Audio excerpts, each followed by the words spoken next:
விஜய் மகன் இயக்கத்தில் கவின். விஜயின் மகன் ஜேசன் சஞ்சய் படம் இயக்குவது பற்றி வெளிநாட்டில் படித்துவிட்டு நாடு திரும்பினார். அவரை பார்த்த இயக்குநர்களோ, நீங்களே ஹீரோ மாதிரி இருக்கீங்க, எங்க படத்தில் நடிக்கிறீங்களா என்று கேட்டார்கள். ஆனால் ஜேசனோ நடிக்க மறுத்துவிட்டு கேமராவுக்கு பின்னால் நிற்க சென்று விட்டார். ஜேசன் சஞ்சய் இயக்கும் முதல் படத்தை லைகா நிறுவனம் தயாரிக்கிறது. அந்த படம் தொடர்பாக அறிவிப்பு வந்து பல மாதங்களாகியும் எந்த அப்டேட்டும் இல்லை. ஆனால் ஜேசன் சஞ்சய் படத்தின் ஹீரோ கவின் தான். ஜேசன் சொன்ன கதை பிடித்து போகவே நடிக்க ஒப்புக்கொண்டு விட்டார் என தகவல் வெளியானது. கவினிடம் ஜேசன் சஞ்சயின் படம் பற்றி கேட்கப்பட்டது. அதற்கு அவர் கூறியதாவது, ஒரு மீட்டிங் மட்டும் போச்சு, அதுக்கப்புறம் டிஸ்கஸ் பண்ணிட்டு வரும்னு சொன்னாங்க, ஆனால் எதுவும் சொல்லவில்லை என்றார். விரைவில் விஜய் மகன் முதல் பட அறிவிப்பை எதிர்பார்க்கலாம்.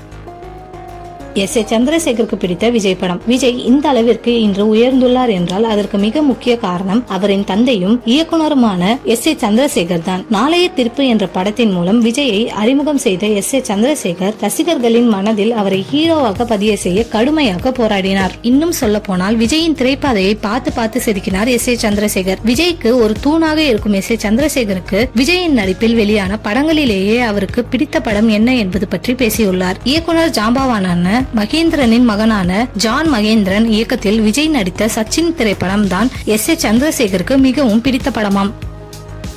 விஜயை அழைத்து வாய்ப்பு கொடுத்த இயக்குனர். விஜயை பற்றி பிரபல இயக்குனர் பேசிய விஷயம் இணையத்தில் செம்ம வைரலாகி வருகின்றது. தளபதியை வைத்து திருமலை என்ற படத்தை இயக்கி அவரை முழு நேர ஆக்ஷன் ஹீரோவாக அவதாரம் எடுக்க வைத்த இயக்குனர் தான் ரமணா. கே. பாலச்சந்தர் தயாரிப்பில் 2003ஆம் ஆண்டு வெளியான திருமலை திரைப்படம் மாபெரும் வெற்றி படமாக அமைந்தது. விஜய் ரசிகர்களால் மட்டுமல்லாமல் ஒட்டுமொத்த சினிமா ரசிகர்களாலும் இப்படம் இன்று வரை கொண்டாடப்பட்டு வருகிறது. இப்படத்தை முடித்த கையோடு ரமணா தனுஷை வைத்து சுல்லான் என்ற திரைப்படத்தை இயக்கினார். ஆனால் அப்படம் தோல்வி படமாகவே அமைந்தது. இந்நிலையில் சுல்லான் திரைப்படம் சரியாக போகவில்லை என்பதால் என்ன செய்வது என தெரியாமல் சில நாட்கள் இருந்துள்ளார். அந்த சமயத்தில் திடீரென விஜயிடம் இருந்து ரமணாவிற்கு போன் வந்துள்ளது. போன் செய்தவுடன் விஜய் ரமணாவிடம், என்னப்பா படம் பண்ணலாமா என கேட்டுள்ளார். ரமணாவும் உடனே ஓகே என கூறி ஒரு கதையை கூறியுள்ளார். அதன் காரணமாக உருவான திரைப்படம் தான் ஆதி. 2006ஆம் ஆண்டு பொங்கல் பண்டிகையை முன்னிட்டு வெளியான ஆதி திரைப்படம் சுமாரான வெற்றியை தான் பெற்றது. இருந்தாலும் சுல்லான் திரைப்படம் என்னத்தான் வெற்றி பெறவில்லை